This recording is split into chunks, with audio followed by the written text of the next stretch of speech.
pues hace lo que puede, o intenta hacer lo suyo de alguna manera. Totalmente.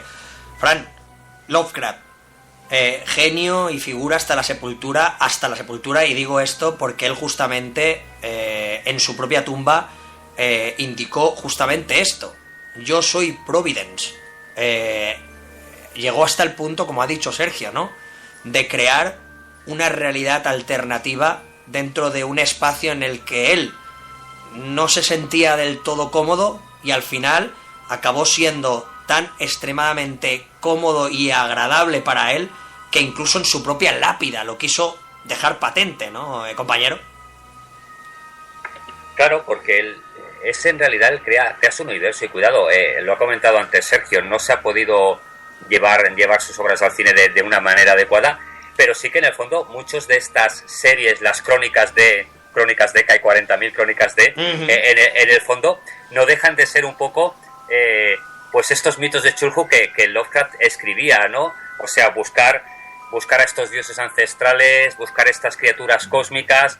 En el fondo, yo creo que si bien a él no se le ha llevado, pero sí que han intentado copiarlo muchísimas veces en el séptimo arte. Claro, pero siempre hay aquel dicho, ¿no, Sergio? Se puede intentar copiar a los genios o intentar acercarse a lo que ellos pretendían, pero al final la genialidad le pertenece justamente al creador, al primer creador. Y eso es lo que realmente es más complicado, ¿no? Ser exactamente lo mismo que era Howard Phillips Lovecraft es como, y vuelvo a repetirlo, y con todos mis respetos, aquellos que, en este caso, en este momento, estén relacionándolo esto con el ateísmo. Pero yo creo que Howard Phillips Lovecraft era su dios en su propio mundo, y en este caso en la literatura que nos regaló a todos. Sergio, ¿es así o no es así, compañero? Yo creo que sí. Además tienes que pensar que Lovecraft fue una persona, además, en su momento tuvo una cierta fama, pero tampoco penséis, es una cosa para mí que es muy curiosa. Fue una persona muy incomprendida en su momento. Totalmente. Pues escribió toda una serie de novelas y cuentos que sí, que distraían a la gente, que miraban, pero hasta que no llegó August Derleth. August Derleth fue su máximo seguidor. Correcto. Yo, aparte de Howard Phillips Lovecraft, en su momento me leí varias novelas de August Derleth, que además fue muy fiel en seguir la mitología de Lovecraft. Realmente Derleth consiguió un logro increíble, en mi opinión, de seguir un poco la trama y no romper el hechizo, pero tuvo que ser esta segunda oleada de personas que seguían a Lovecraft porque habían entendido lo grande que podía haber sido como escritor de terror y de ciencia ficción, los que realmente ensalzaron su figura. Porque durante los años que él estuvo escribiendo, aproximadamente, pongamos de los años 20 a los años, pues finales de los años 30, que es cuando escribió la mayor parte de sus obras, este hombre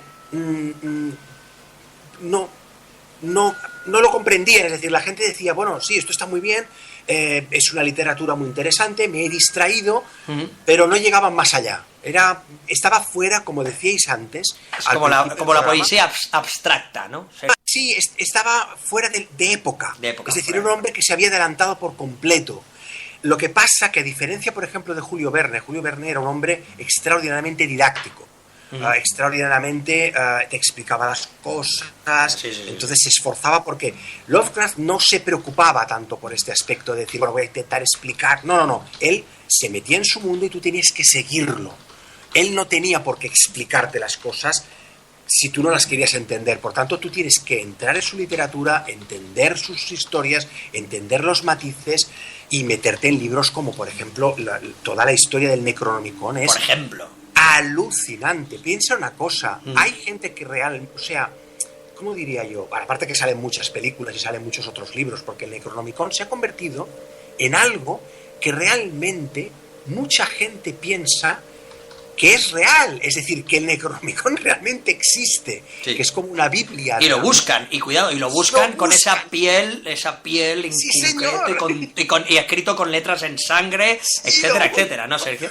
Por esto te digo, y entonces imagínate lo convincente que ha podido llegar a ser un hombre que te ha escrito sobre un árabe loco que es Abdul al-Azred, que es el que se supone que transcribe el Necronomicon, y que consigue que tú te lo creas. Es decir, que al final digas, maldita seta, ¿dónde está este libro? ¿Dónde está? Lo busco. Lo busco y lo quiero encontrar. Y cuidado, se supone que es un libro exclusivo. No hay 2 ejemplares, hay un simple ejemplar, pero hay gente que a día de hoy, y esto lo digo porque lo sé, porque cuando uno ha trabajado justamente en librería y demás, todavía sigue gente viniendo a buscar justamente el Necronomicon. Y tú te quedas parado y dices, bueno, intentas un poco orientar a la persona, pero claro, es que hemos de pensar que esas personas que están buscando ese libro, en realidad lo que están buscando es a Lovecraft, están buscándolo a él. Esa es lo apasionante de la genialidad de Howard Phillips.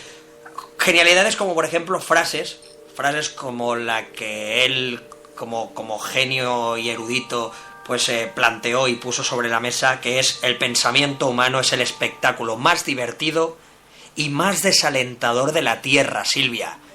Qué paradoja tan increíble, ¿no? ¿Cómo puede llegar a hablar en una misma, o decir en la misma frase, espectáculo divertido y desalentador a la vez, ¿no? Increíble cómo jugaba, ¿no? Ese juego de palabras para desconcertar, ¿no? al lector, ¿no? O, en este caso, pues aquel que intentara seguir la genialidad, ¿no? de Howard Phillips, Silvia. Hombre, deja un regusto como un poco sarcástico. Sarcástico, totalmente. Se da un poco la imagen de qué tipo de persona debía ser. Es un tono así sarcástico, agridulce, el comentario. No, pero volvemos a lo mismo de siempre, ¿no? Y nosotros que hemos tratado aquí sobre bastantes personajes, vamos a decirlo así, o protagonistas, en este caso de la historia, justamente lo más apasionante, Fran, de estos personajes son sus rarezas, sus extrañezas, esa capacidad genuina que tienen de, en lo extraño, en lo raro, en lo peculiar, en lo distinto, conseguir que nos adentremos en esa literatura hasta el punto de llegar a, como ha dicho Sergio Rossi, creérnosla, ¿no, Fran? Llegar a creérnosla, llegarnos a creer que propio Necronomicon existe, porque para la mente de todos los amantes de Lovecraft, el Necronomicon existe, Fran. ¿O no es así, claro, compañero? Y no solamente para personas. A ver, pensemos que en la lista de los libros prohibidos por la Iglesia, que cuidado, la última lista creo que se publicó en 1960 y pico, para entonces aún la Iglesia consideraba que había libros prohibidos, el Necronomicon formaba parte de esa lista. O sea, que incluso la propia Iglesia consideraba que era un libro real. ¿Era real? Imaginémonos, Sergio, esas reuniones episcopales, vamos a decirlo así de esta manera, en las que decidían qué libros eran aptos y qué libros no eran aptos. Épocas antañas y arcaicas y añejas que deseamos no se vuelvan a repetir nunca más en la historia, aunque bueno, algunos pretenden que la Inquisición vuelva a resurgir de las cenizas del infierno, quiero decir, en este caso. Sí. Pero claro, Sergio, es que ojalá, ¿no? Se impusieran, ¿no? Esas cenizas de ave fénix que antepone el propio Lovecraft en cada una de sus frases y que destroza, tumba, revienta cada una de esas columnas de esa llamada iglesia a la cual él, pues como tú bien dices, ¿no?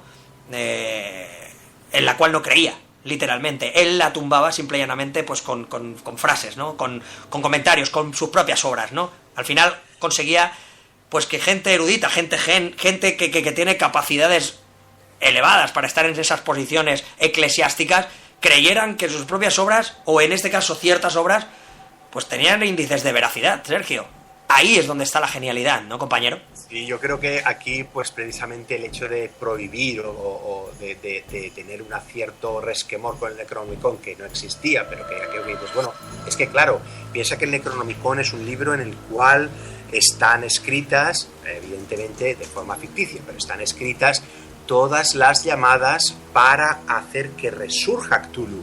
y otros dioses primigenios que están en la Tierra. Recuerda que Cthulhu está en la Tierra, está debajo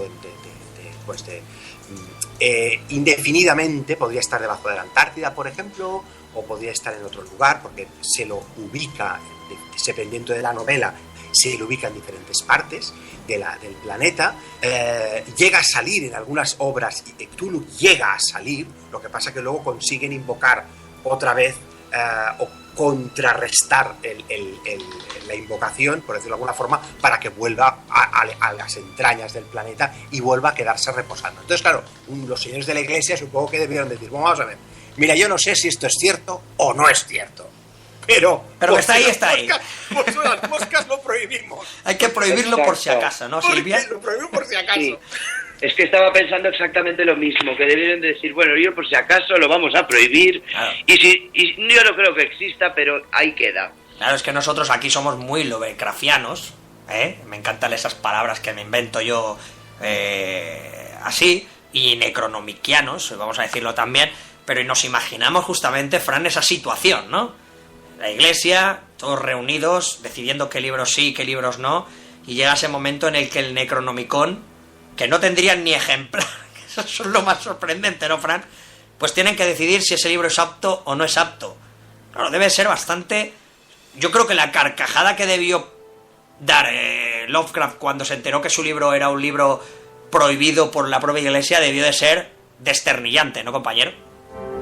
Pues imagínate, ¿no? Bueno, a ver, la lista de libros prohibidos es desternillante en sí, si lees la última... que estamos hablando de mediados del siglo pasado, Pero bueno, mira, quizás yo tengo una de las definiciones de Lovecraft que más me gusta, es la que hizo Stephen King sobre él, ¿no? Para Stephen King dicen que es el príncipe oscuro y barroco de la historia. O sea, ya es una definición el príncipe oscuro y barroco de la historia. Estoy de acuerdo, yo estoy de acuerdo. Qué expresión tan... Qué bonito, de verdad, es muy poético, Sí, claro, viniendo de alguien, bueno, pues que quizás actualmente sea el escritor más conocido en relatos de terror, ¿no?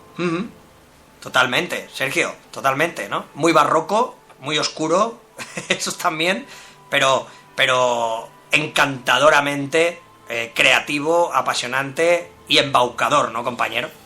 Sí, barroco porque es un hombre que utiliza toda una serie de términos. Cuando te lees a Lovecraft,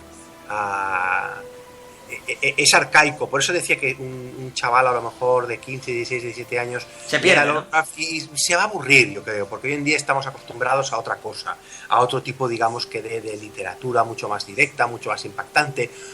Lovecraft tiene muy poco diálogo, por ejemplo, es decir, las novelas de Lovecraft tienen poquísimo diálogo.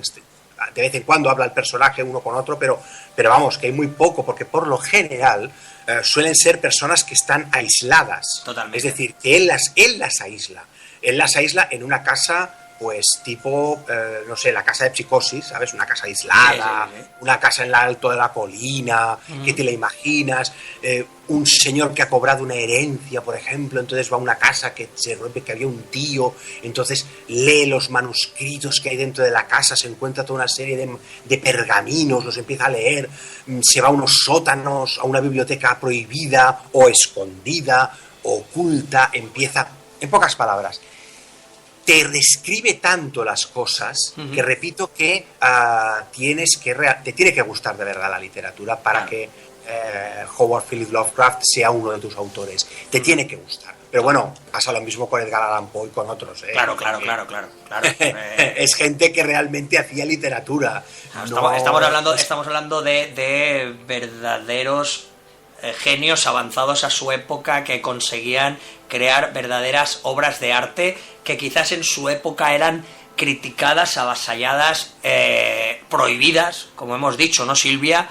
Pero que aquellos verdaderos enamorados de la literatura, cuando conseguían tener en sus manos una primera edición o un ejemplar, lo cuidaban, lo mimaban e inclusive, lo dejaban como herencia para sus futuros venideros, ¿no?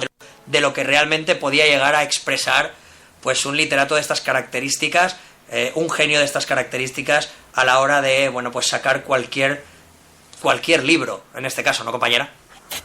Sí, por supuesto. En este caso, pues se